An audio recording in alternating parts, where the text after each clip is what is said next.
Olá, pessoal, sejam bem-vindos a mais um vídeo aqui da plataforma Canal Moretti.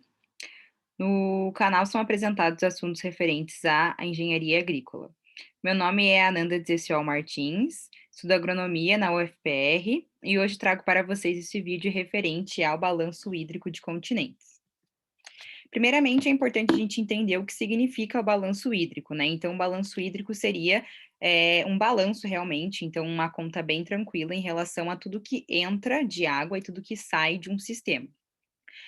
Nós utilizamos bastante a escala global para determinar alguns ciclos hidrológicos, mas a gente vai ver que a gente também pode utilizar o balanço hídrico continental para obter esse tipo de informação. Um fator muito importante a gente entender relacionado ao balanço hídrico é o ciclo das águas, né? Então, a gente sabe que dentro do ciclo de águas a gente tem vários processos, seja ele de precipitação, condensação, escoamento, evaporação, e dentro do balanço hídrico, tanto a entrada quanto a saída são fatores muito importantes a serem considerados, né? A principal meio de entrada de água no sistema é pelo meio de precipitação, ou seja, pelas chuvas. E a saída de água pode ser através da transpiração e da evaporação de plantas, ou até mesmo de oceanos, de rios, e o escoamento superficial, subsuperficial e o subterrâneo. O cálculo de balanço hídrico, como eu comentei, é bem simples, né? Então, a gente faz esse cálculo de balanço hídrico considerando tudo que entra no sistema menos o que sai do nosso sistema, né? Normalmente, esse balanço hídrico, ele é diferente de zero e ele pode ser positivo ou negativo. Ou seja, se a gente tiver uma entrada maior de água no nosso sistema do que a saída, a gente vai ter um balanço hídrico positivo. Mas, se a gente tiver uma saída maior do que uma entrada, a gente vai ter um balanço hídrico negativo. Quando a gente pensa nesse balanço hídrico mais continental, é importante a gente imaginar que a gente realmente está falando de continentes, não de regiões e muito menos do globo inteiro, né? E sim de continentes separadamente.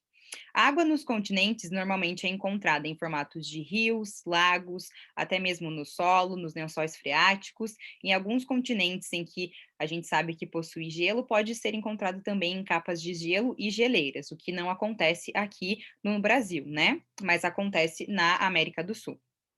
O reservatório, que a gente chama, é constituído pelo vapor atmosférico, então toda a água que está na atmosfera, ele é reposto continuamente pela evaporação.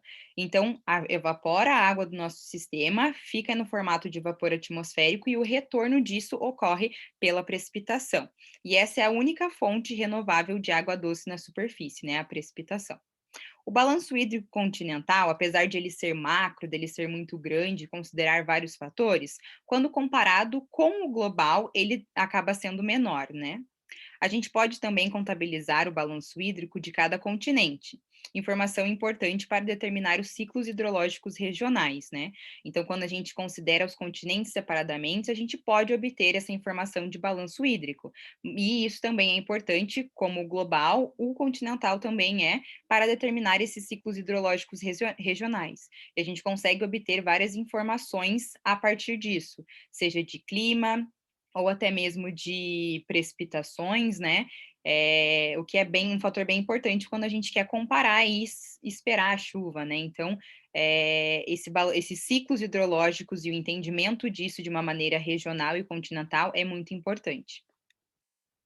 Quando a gente fala da balanço hídrico da América do Sul, a gente sabe que a América do Sul, o continente em que se encontra o Brasil, é o continente mais rico em recursos hídricos. E ele apresenta aproximadamente 490 milímetros por ano, né? Disponibilidade de água superficial. Quando a gente olha os dados da América do Sul, referentes aos componentes hidrológicos, a gente sabe que a precipitação é de aproximadamente 1.350 mililitros ano, a evaporação é de 860 mililitros anos e o diflúvio ou vazão é de 400 milímetros por ano. E que, quando a gente faz essa conta aqui, a gente consegue perceber que o nosso balanço hídrico na América do Sul é positivo.